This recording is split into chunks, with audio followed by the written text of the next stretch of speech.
नमस्कार दोस्तों, आप सभी का अपने YouTube चैनल वृंदा घर आंगन में हार्दिक स्वागत है। आज मैं आप लोगों को कोई काल्पनिक कहानी नहीं बल्कि हेमा बहन के जीवन की संघर्ष का सत्य घटना सुनाने जा रही हूँ।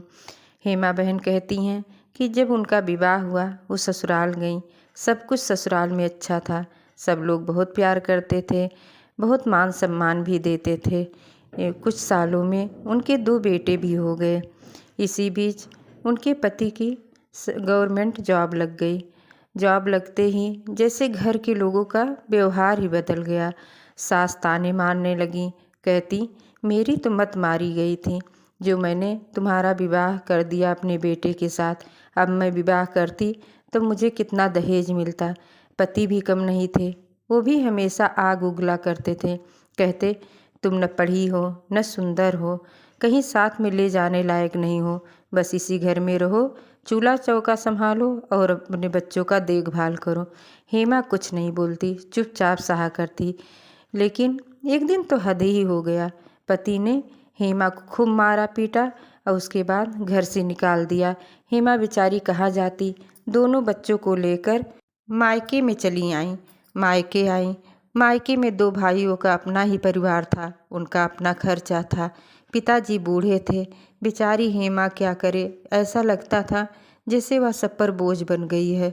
अपना तो किसी तरह कर भी लेती गुजर बसर, लेकिन दोनों बच्चों का क्या करे, उनका भरण पोषण कैसे करे, कैसे पढ़ाएगी, कैसे लिखाएगी, इसी उधेड़-बुन में दिन रात लगी रहती थी। एक दिन पड़ोस की भाभी ने उसे बुलाया और बोली, हेमा तुम दिन रात सोचा करती हो, इससे बढ़िया तुम कोई काम ही कर लो। तब हेमा ने कहा, भाभी मैं ज़्यादा पढ़ी लिखी तो हूँ नहीं, मुझे कौन सा काम मिलेगा। तब भाभी ने कहा, हेमा तुम भूल रही हो कि विवाह से पहले तुम सिलाई किया करती थी और तुम्हारे सिलाई में बहुत सफाई भी था। हेमा को जैसे याद आ गया, वो तो अपने दुख में इतना डूब गई थी कि उसे पता भी नहीं, भूल सी गई थी कि उसे कोई हुनर भी आता है। तब जब भाभी ने याद दिलाया तो उसे याद आया, तो वह गई अपनी पुरानी मशीन को साफ़ की, उसमें तेल डाले, सब फिर से सिलाई करना शुरू कर दी और घर के सामने एक बोर्ड लगवा दिया कि यहाँ सिलाई होता है। अब तो हेमा को ढेर सारे कपड़े मिलने लगे, इतने कपड़े मिलने लगे कि वह अकेले सिल ही नहीं पाती थी। तब वह कुछ ज़रूरतमंद बहनों को और इच्छुक लड़कियों को अपने यहाँ काम पर रख लिया और उनके साथ सिलाई का काम आगे बढ़ा ली। धीरे धीरे उनके यहाँ कई मशीनें हो गईं और सिलाई से ही जो पैसा मिलता था उसी से अपने बच्चों का भरण पोषण करने लगी, पढ़ाई लिखाई उनकी की।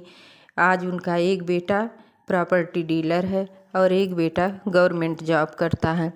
जो बहुत खुश हैं आज अपने जीवन में। उनके पास किसी चीज़ की नहीं कमी है, घर है, गाड़ी है, दोनों बेटों का विवाह कर दी हैं। आज दूसरों से आश्रय मांगने वाली हेमा खुद दूसरों को आश्रय देती हैं और वह अपने जीवन में बहुत खुश हैं।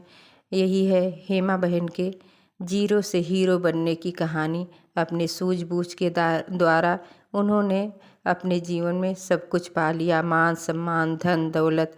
आज वो किसी के दया की मोहताज नहीं हैं और दूसरों को शिक्षा भी देती हैं कि इंसान को दुख पड़ने पर कभी घबराना नहीं चाहिए, बल्कि सबके अंदर कोई न कोई हुनर रहता है, उस हुनर को निखारना चाहिए और आगे बढ़ जाना चाहिए। दोस्तों यह कहानी आप लोगों को कैसी लगी कमेंट बॉक्स में ज़रूर लिखिएगा। राधे राधे।